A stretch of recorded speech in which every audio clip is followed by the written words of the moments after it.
لقد آذن رمضان برحيله، وما هو إلا كضيف لما نأنس بروحانيته ونستمتع بنسائمه، حتى لملم حقائبه وشد رحله ليودعنا بمثل ما جاءنا به.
شكرا من القلب لكل امرأة تعبت لتجهيز مائدة الإفطار.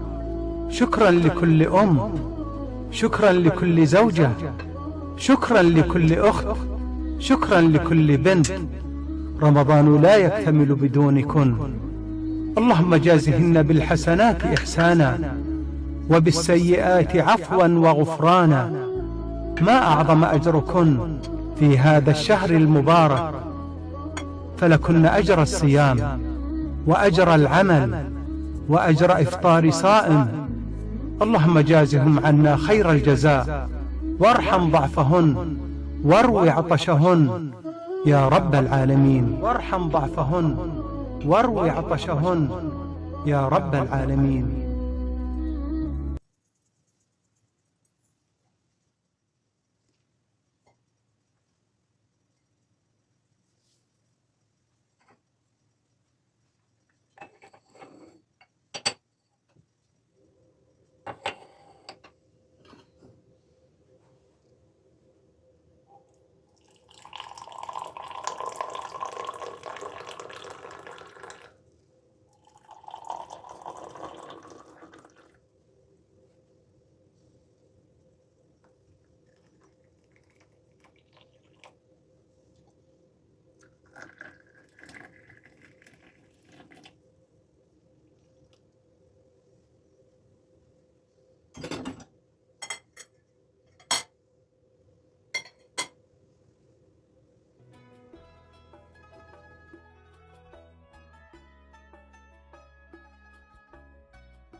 معظم الناس بتفكر إنه العيد هو بالأواعي الجديدة أو الفرحة العابرة، لكن العيد الحقيقي هو لما يخلص رمضان وأنت طالع منه بقلب جديد، خفيف، أقرب لله، أنقى من الذنوب.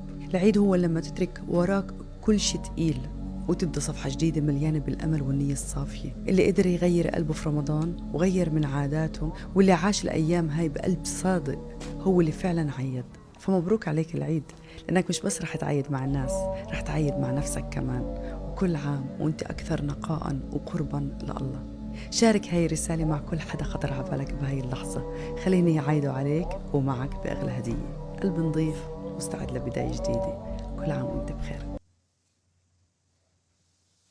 ذلك ومن يعظم شعائر الله فإنها من تقوى القلوب. تخيلك أن سنك قد يمنعك من الفرحة بالعيد والاحتفال به وقصره على الأطفال فقط، هو تخيل يحتاج إلى تصحيح. فالأعياد ليست مناسبة اجتماعية، الأعياد عبادات للكبير قبل الصغير.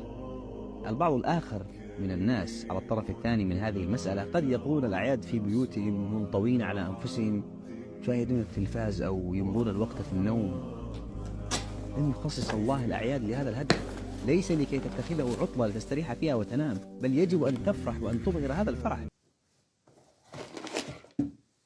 صدقيني ليلة العيد أهم من العيد نفسه، وأنا هنا جاية أقول لك اليوم انتبهي، لا تفسدي هذه الليلة، لأنها مو بس ليلة للتجهيزات، بل هي ذكريات تبنى كل سنة دون ما ننتبه. لا تجعلي ذكرياتك مع أطفالك صراخ وفوضى وشعور الركض، وأنك قاعدة تجهزين العيد للضيوف فقط. هم يستحقون العيد قبل ضيوفك، هم يستحقون ابتسامتك أنت قبل أن تهديها للضيوف. فأنا جاي أقول لك اليوم اصنعي ذكرياتك.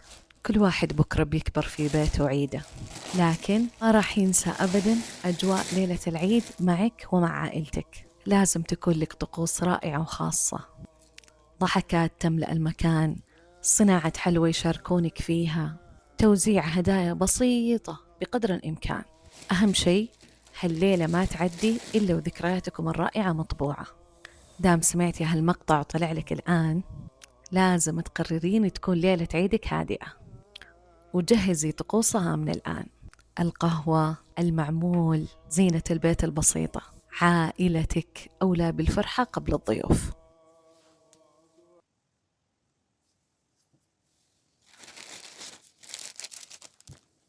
أيها المسلمون، عيدكم مبارك، وتقبل الله منا ومنكم صالح الأعمال، وكل عام وأنتم بخير. يسرنا ويطيب لنا بمناسبة حلول عيد الفطر المبارك أولاً الحمد والشكر لله عز وجل، ولتكملوا العدة ولتكبروا الله على ما هداكم ولعلكم تشكرون.